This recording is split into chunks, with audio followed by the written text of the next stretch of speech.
কিরে কি করস? আসছে আমার বন্ধু মতন করে খালি ফটম ফটম বুঝে না কোনো সাথের মতো করে খালি ফোন করা। আরে ভাই তোর হয়েছে কি? আমি তো কিছুই বুঝতেছি না। বুঝতে হলে মনের ভাব লাগে, লাগে শুধু কবিতা, কবিতায় ছন্দ বনে যায়, বুনতে বুনতে এইখান থেকে ওইখানে যায়, শুধু বানিয়ে ফেলে ছন্দের আকারে কবিতা হয়ে যায়, বিশ্ববিখ্যাত কবি হয়ে যায়।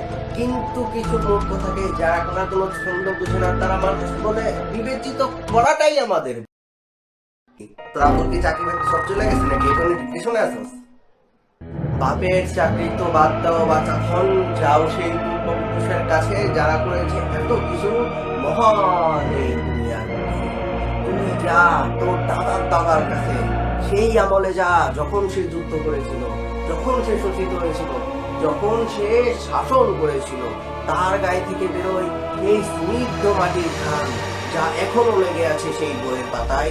যেই বই আমরা এগুলা পড়ি, ছিল কৃষক, তারাই ছিল বুদ্ধিজীবী, তারাই ছিল শ্রেষ্ঠ, তারাই ছিল ইমানদার, তারাই ছিল সত্যবাদী।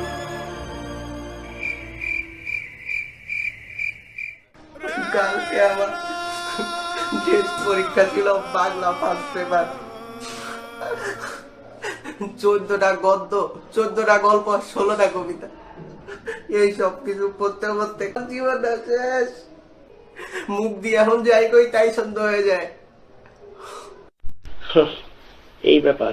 তোর এত ভাব নিতাছস কেন? তোরও তো কালকের থেকে টেস্ট পরীক্ষা শুরু।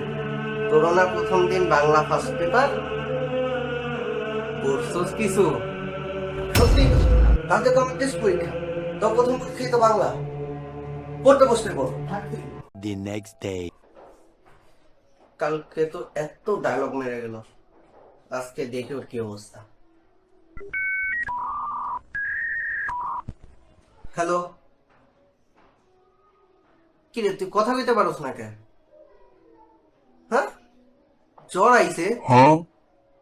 তোর তো আজকেই পরীক্ষা গেল, জ্বর আবার আসলো কি লেখা? কি পরীক্ষা দেশ নাই? কে? হ্যাঁ, কালকে রাত তুই পাগল হয়ে গেছিস? তোর জ্বর 106?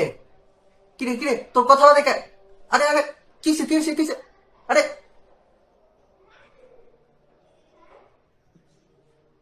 মরে গেছে। মাত্র একটা পরীক্ষা শেষ হয়েছে আমার, আর পরীক্ষা দিব না আমি? পাগল হয়েছি একটু বেশি, আমার মরার কোনো